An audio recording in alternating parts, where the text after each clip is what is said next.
सा है? तंजानिया में है किलिमंजारो। किसका है?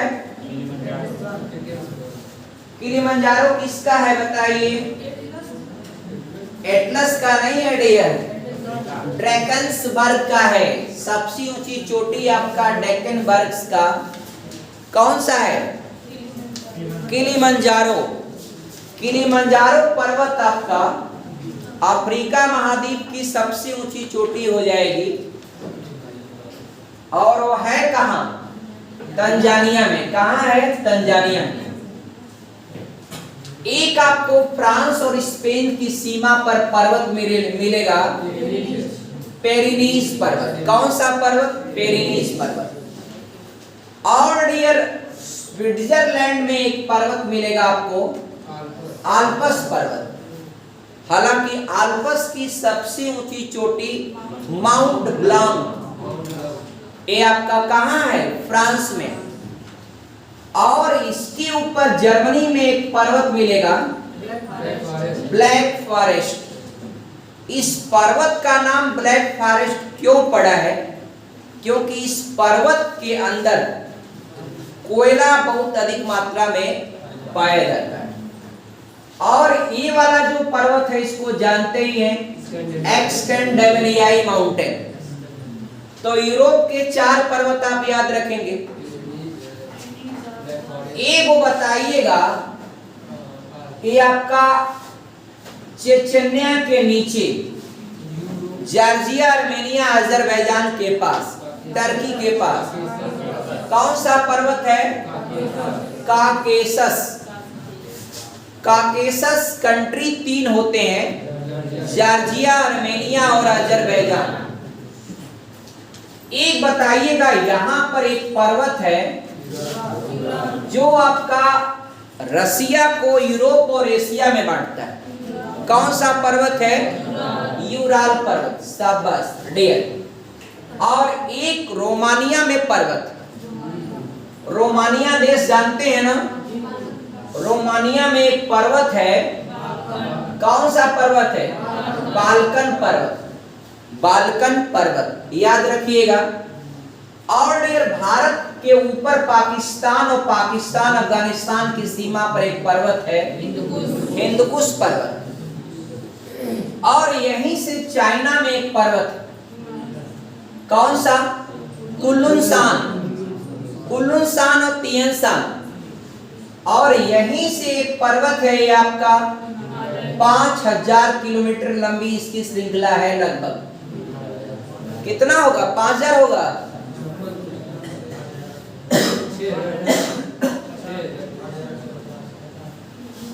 ये कौन सा पर्वत है?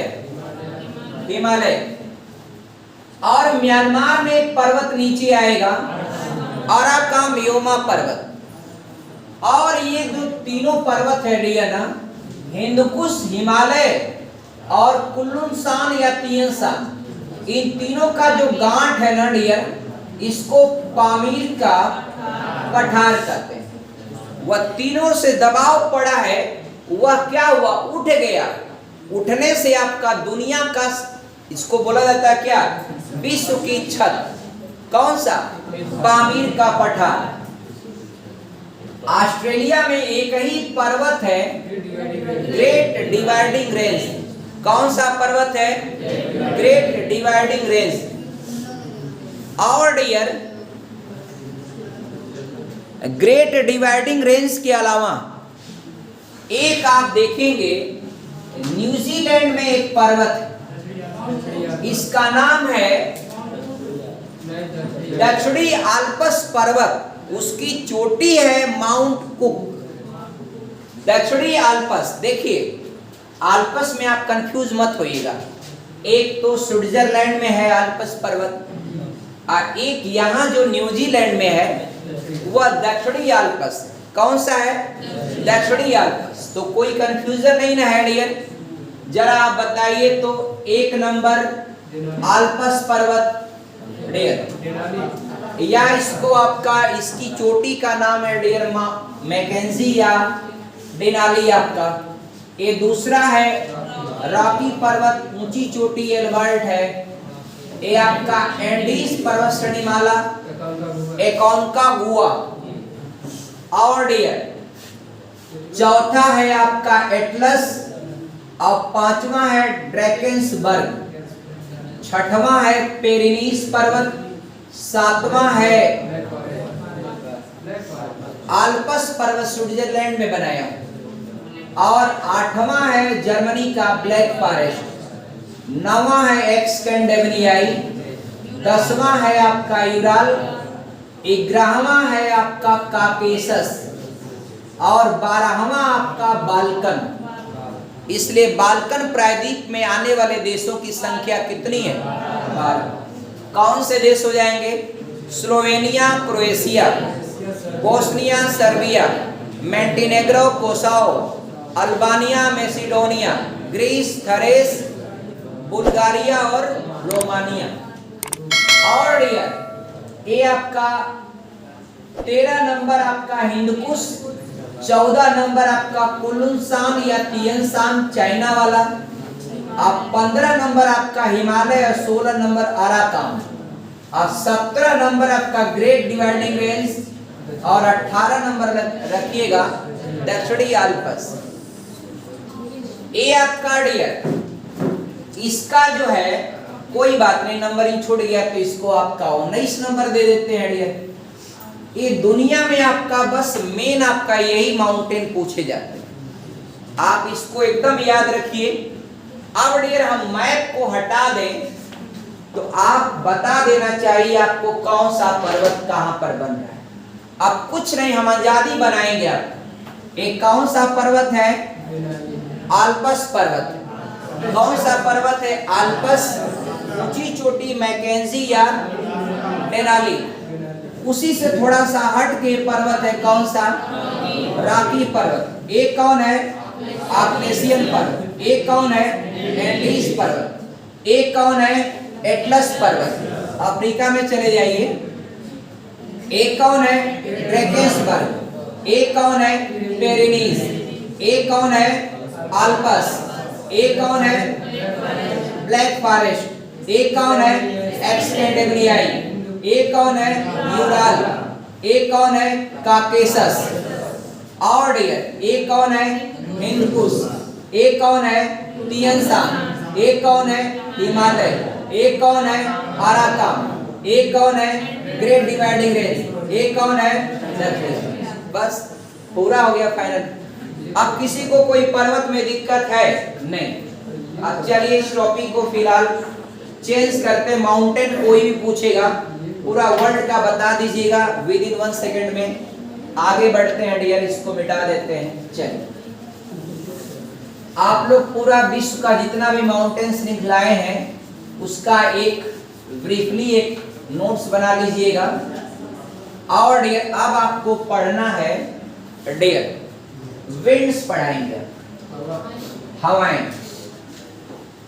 आइए विंड्स वाले टॉपिक अभी खत्म कर देंगे मात्र थोड़े ही समय में। देखिए मेरे पास थोड़ा नोट्स लिखना पड़ेगा डियर। देखिए हवाएं जो है ना डियर विंड्स, वो बेसिकली 3 प्रकार की होती। एक आपका लोकल विंड्स, और दूसरा है डियर सीजनल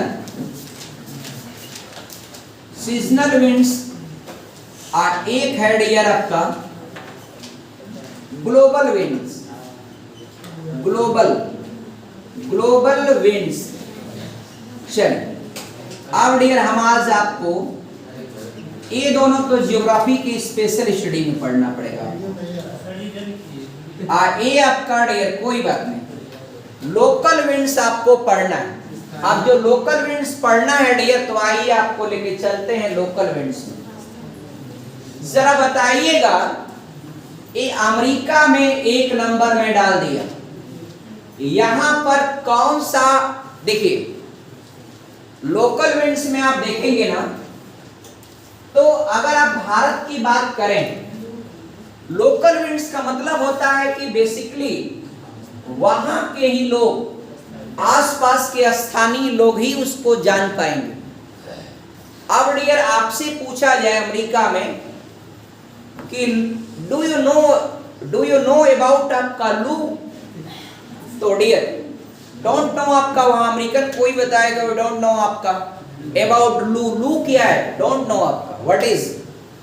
जबकि भारत में अगर आप पूछिएगा उत्तर भारत के लोगों से, तो उत्तर भारत में गर्मी के सीजन में गर्म हवाएं चलती हैं, ये आपका गर्म हवाएं चलती, उसको आपका यहाँ पर क्या कहते हैं? लू। क्या होता है लू? लू आपका एक गर्म हवाओं का, गर्म हवा है, गर्म हवा एक क्या है? एक गर्म हवा। लू क्या होता है? एक गर्म हवा होता है। लू के महीने में डियर, लू का महीना जब भी चले तो डियर खास तौर पर लोगों को लू में बाहर नहीं निकलना चाहिए, बाहर नहीं निकलना चाहिए, क्योंकि वो गर्म हवा होती, वो पूरी बॉडी को सुखा देगी। और जो दुबला पतला सोच लीजिए, आपका पता चलेगा सानी ये मोहल्ले से वो मोहल्ले में चले गए, कभी पता नहीं आपका, मार दिया हवा। लू में देखिए दुबले पतले लोग जो हैं, हाँ, खास तौर पर डियर पतले लोग तो कतई ना निकले आपका डियर, क्योंकि पता चलेगा ये ब्लॉक से दूसरे ब्लॉक में चले जाएंगे। तो डियर उत्तर भारत में बहने वाली एक स्थानीय पवन है। कौन सी पवन है? लू। एक कब आती है? गर्मी के दिनों में। परीक्षा में डियर पूछा गया है उत्तर भारत में गर्मी के मौसम में चलने वाली स्थानीय पवन को क्या कहते हैं? तो डियर लू कहते हैं। क्या कहते हैं? लू। अब उत्तर भारत में ठंडी के मौसम में चलती आपका ठंडी हवाएं, उसको क्या कहते हैं? शीतलहर। क्या कहते हैं? शीतलहर। उसी को बोलते हैं शीतलहरी। क्या बोलते हैं? शीतलहरी। अब शीतलहरी में डियर बिना आपका बढ़िया कपड़ा अगर आप नहीं पहने कंबल उम्बल वाला, तो डियर बहुत ठंडी लगती है आपका डियर। अच्छा एक चीज और है, आप लोग देखे होंगे तो खास तौर पर औरतें कभी आपका शादी ब्याह जाड़े वाले पार्टी में, जैसे नवंबर के पार्टी में, ये आपका पुरुष तो खूब कंबल उम्बल ब्लैंकेट तमाम 2-4 पहनेगा, औरतें आपका पहनती नहीं। और खास तौर पर डियर जो औरतें काफी हेल्दी होती हैं वो तो पहनती ही नहीं है। काहे नहीं पहनती हैं? क्योंकि आप इसमें विज्ञान की बात, जिनके शरीर में फैट्स की मात्रा ज्यादा होती है उसको ठंडी कम लगता है। तो जो औरतें मोटी होती हैं उनके शरीर में क्या होता है? फैट्स की मात्रा ज्यादा होती है। तो फैट्स की मात्रा ज्यादा होती तो आप लोग आश्चर्य, और उनका देखकर आप नकल मत करिएगा, आपको लग जाएगी ठंडी। इसलिए दुबले पतले लोग जो है काफी ड्रेसेस पहना करें डियर, मतलब जाड़े वाले ड्रेसेस जितना भी हो पहनिए। एक तो डियर लू हो गया, शीतलहर हो गया। एक काल बैसाखी। काल बैसाखी जानते हैं कहाँ की स्थानीय पवन है? ये आपका बंगाल में बहती। काल बैसाखी कहाँ बहती है? बंगाल में। तो बंगाल के लोग ही बता सकते हैं काल बैसाखी को। अब यहाँ कोई पूछेगा काल बैसाखी, नहीं बता पाएगा कोई। तो स्थानीय पवन जहाँ की है वहां के ही लोग इसको जानते हैं। कहाँ के? वहां के स्थानीय लोग ही इसके बारे में बता सकते हैं। जैसे एक पवन है डियर, वो चलती है कर्नाटका में। कर्नाटका के पास एक पवन है, वह बेसिकली वहां पर चलती है। कर्नाटका में चलने वाली स्थानीय पवन का नाम बताएंगे कोई लड़का बताएगा? डियर चलिए हम बताएंगे आपको। Cherry blossom. Cherry blossom. Cherry blossom जो आपका स्थानीय पवन है वह कहाँ की है? कर्नाटका की। यानी चेरी ब्लॉसम जो स्थानीय पवन है वह किस राज्य की है? कर्नाटक की। और धूल भरी आंधी वह किन राज्यों में चलती? तो आपका बेसिकली पंजाब हरियाणा में ये धूल भरी आंधी। आपको धूल भरी आंधी जो ज्यादातर देखने को मिलेगी कहां पर? ये पंजाब में, पंजाब हरियाणा में। किस सीजन में? गर्मी के सीजन में। आपका गर्मी का सीजन होता है तो देखा होगा धूल भरी आंधी चलती। आगे बढ़े डियर, और बढ़ते समय अब आपका पूरे विश्व का उस पवनों को आपका जो इंपॉर्टेंट परीक्षा में पूछता है उसको हम लेते हैं और 1 बाय 1 करके इसको पूरा कर लेते हैं। देखिए, ये पहला नंबर मैंने डाला है अमेरिका में, ये आपका रॉकी पर्वत और अपलेशियन पर्वत के बीच में या प्रेरी घास के मैदान में चलने वाली स्थानीय पवन को क्या कहते हैं? तो जवाब देंगे आप चीनूक। कौन सा पवन? चीनूक। आप नोट कर लीजिएगा, अमेरिका में जो स्थानीय पवन है, आज चीनूक कैसी पवन है? ये आपका गर्म हवा। कैसी हवा है? गर्म। ये जानते हैं डियर, इसको आइस ईटर कहते हैं। आइस ईटर यानी बर्फ को खा लेने वाली। क्योंकि जब अमेरिका में बर्फबारी हो जाती है तो जब चीनूक हवाएं चलना शुरू होती तो सारे बर्फ क्या होते हैं? गल जाते हैं। अब बर्फ जब गल जाएंगे तो वहां पर प्रेरी घास का जो मैदान होता है वह पूरी तरह से क्या हो जाएगा? वह घास का मैदान। पहली बात, अमेरिका में जो प्रेरी घास का मैदान है उनकी घासें आपका काफी बड़ी होती, करीब करीब डियर आपका 2-2 फीट 2.5 फीट की घासें होती। और वो घासें अगर आप थोड़ा सा फोल्ड करके डाउन कर दें तो एक गद्दे की तरह काम कर लेते। वहां पर पार्कों में देखेंगे तो पार्कों में डियर, वहां पर अमेरिका में जो गायें होती है ना, अमेरिका में जो गाय, वो गायों को डियर जो डेयरी फार्म होते हैं, तो डेयरी फार्म जहां होते हैं अमेरिका में, तो उनको अपना एक फार्म हाउस भी बनाना पड़ता है जिसमें आपका गाय को चराएंगे। यहाँ तो डियर हमारे यहाँ गायों का क्या पोजीशन जानते ही हैं। मैं दिल्ली में एक बार था 2002 में, एक मालिक के पास 1 फीट भी जगह नहीं थी, 1 फीट भी अपनी जगह नहीं थी, और वह 2 गो गाय पाला था। अब सोचिए, उसका घर एकदम रोड पर है और घर से रोड के बीच की दूरी 1 फीट भी नहीं, बस उसके घर से उतरिए, रोड में एंट्री कर लीजिए। और वो गाय पाला था 2-2। अब कैसे पाल रखा है? वो 2 गाय आपका पाला था और गाय खाली शाम को दूध देने के लिए आती थी और सुबह को आई। कितना ईमानदार गाय होते डियर, आई, उसने दूध अपना निकाला और फिर गाय को छोड़ दिया। 2-4 रोटी कोई बचा उचा है खिला दिया, गाय गई।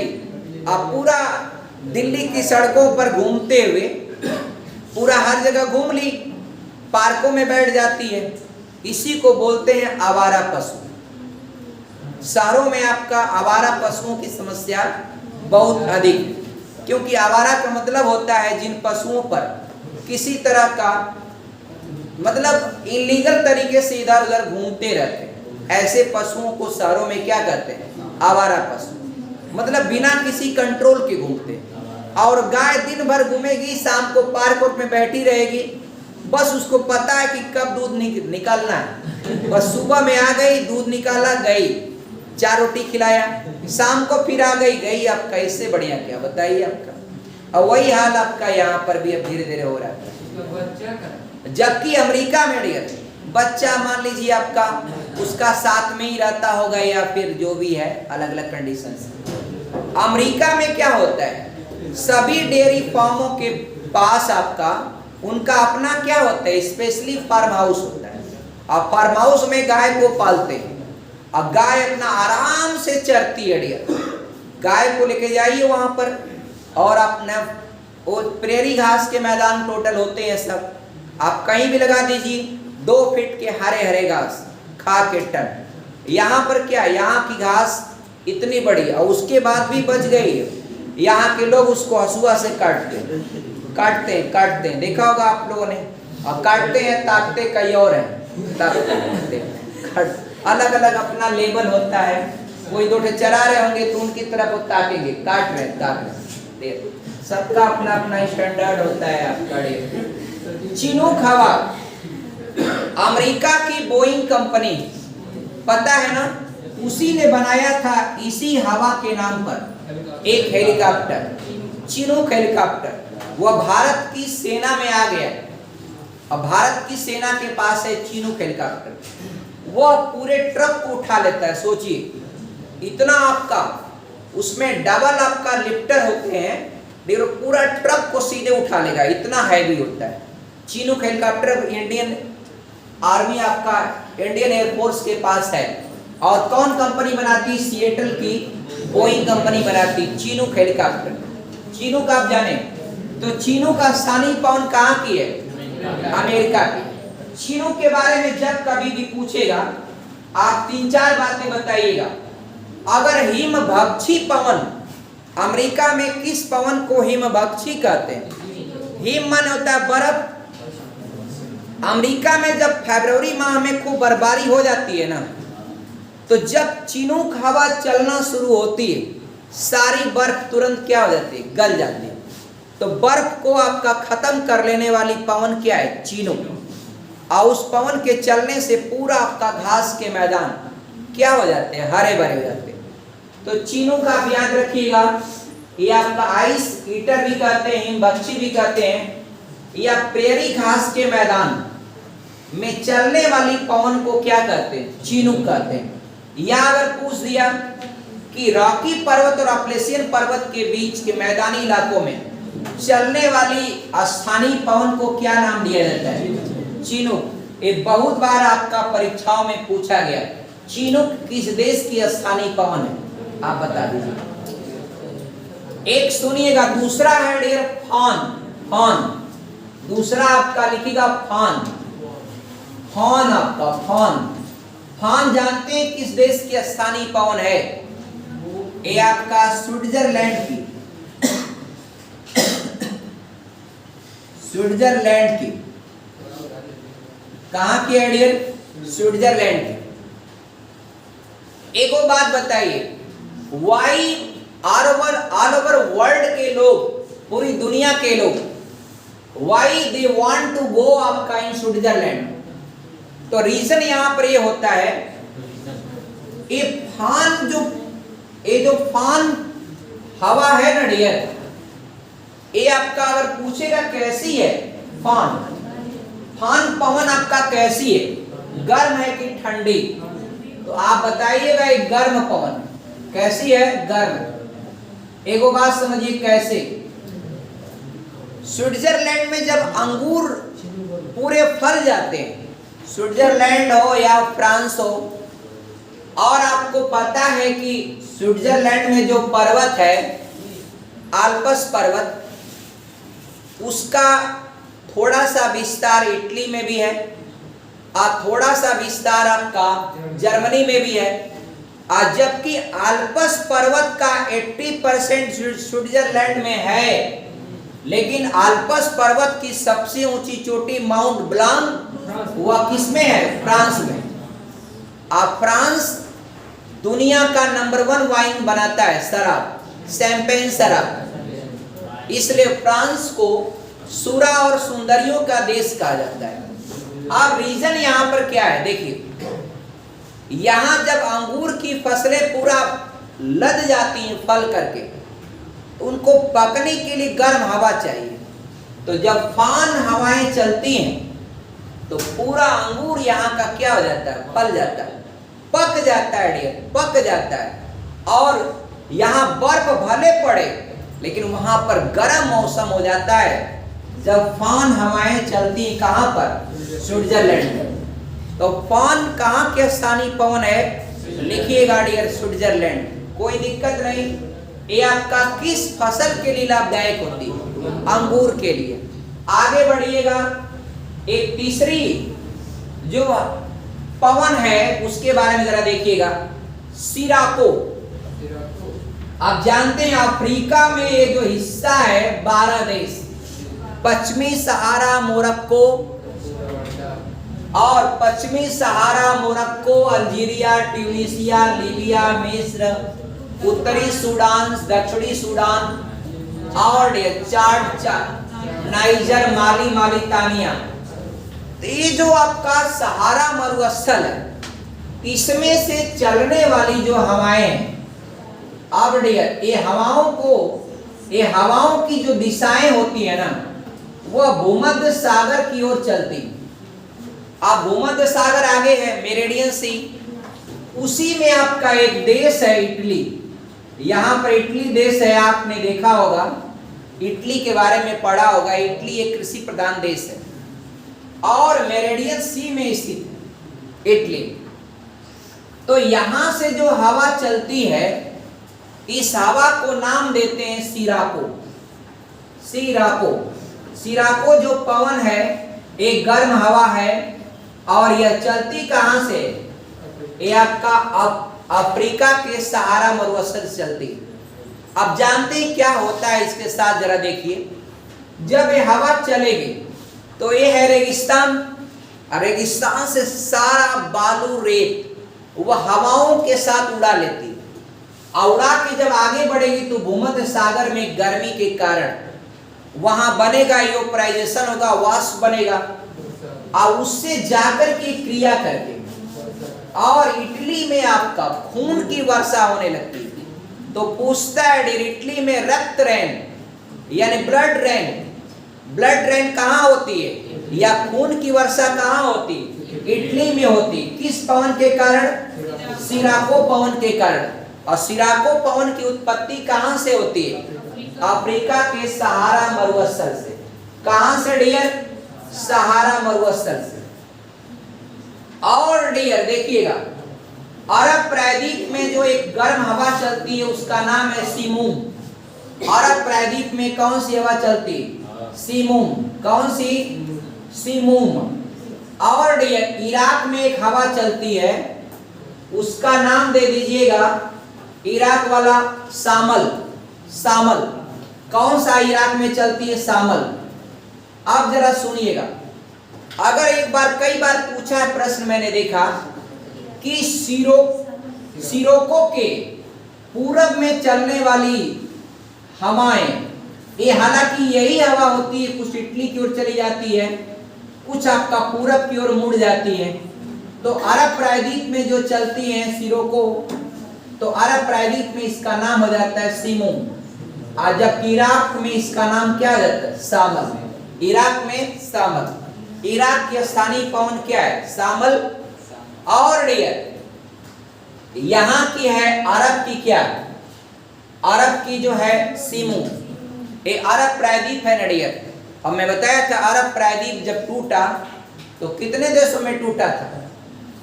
अरब प्रायद्वीप का विभाजन हुआ कितने देशों में? 7 देशों में टूटा है। पता है ना डियर? चल, ये आपका सामल और सीमूम में आपको कंफ्यूजन होगा तो ऐसे ही याद करिएगा। इराक में एक ISIS संगठन था, ISIS, Islamic state of Iraq and Syria. यह एक आतंकवादी संगठन है। यह पूरी तरह से बर्बाद कर दिया किसको? इराक और सीरिया। इसका फुल फॉर्म है Islamic state of Iraq and Syria. ये दोनों देशों को एकदम तबाह किया। कौन सा संगठन? ISIS। और इराक की राजधानी बगदाद है, टिग्रिस नदी के किनारे है, और सीरिया की राजधानी दमिश्क। ये दोनों शहरों को नुकसान किया। तो डियर कहा जाता है आतंकवादी संगठन अगर कोई कहीं भी जन्म लेता है तो उस देश की क्या रहती है? सामल। तो सामल से याद करिएगा सामल। सामल आपका जो स्थानीय पवन किस देश की है? इराक की। और अरब की कौन सी है डियर? सीमूम। कौन सी है? सीमूम। ऑस्ट्रेलिया में जब पहुंचिएगा तो कोई पूछेगा BA किए हैं तो बोलिएगा ना ना, 2 बार ना ना। BA किए हैं ना ना, तो क्या मतलब इसका है डियर? BA किए हैं ना ना, तो क्या बताएंगे? तो B से क्या होगा डियर? B से ब्रीक फीडर। B से आपका ब्रीक फीडर जो पवन है वह ऑस्ट्रेलिया में, और नार्वेस्टर जो पवन है वह आपका न्यूजीलैंड। तो नार्वेस्टर पवन स्थानीय पवन किस देश की है? न्यूजीलैंड की। आप ब्रिक फीडर स्थानीय पवन किसकी है? ऑस्ट्रेलिया की। तो बी ए ना ना, तो बी से आपका बॉ से क्या हो जाएगा? Brick feeder. तो ब्रिक फीडर स्थानीय पवन किस देश की है? ऑस्ट्रेलिया की। और ये नार्वेस्टर स्थानीय पवन किसकी है? ये आपका न्यूजीलैंड की। तो ये दोनों याद रखिएगा, दोनों गर्म पवने हैं। ब्रिक फीडर बहती है कहां पर? ऑस्ट्रेलिया में। और नार्वेस्टर फ्लो होती है कहां पर? न्यूजीलैंड में। अब डियर सारी गर्म पवने आपका खत्म हो गई। अब जरा आप बताइए, आप फिर से आपका आइए जरा बताइए तो। डियर देखिए गर्म है, अभी गर्म खत्म हुआ, ठंडी बाकी है। तो ठंडी हम अभी नहीं बताएंगे, गर्म कोई केवल रिवाइज कर लेते हैं।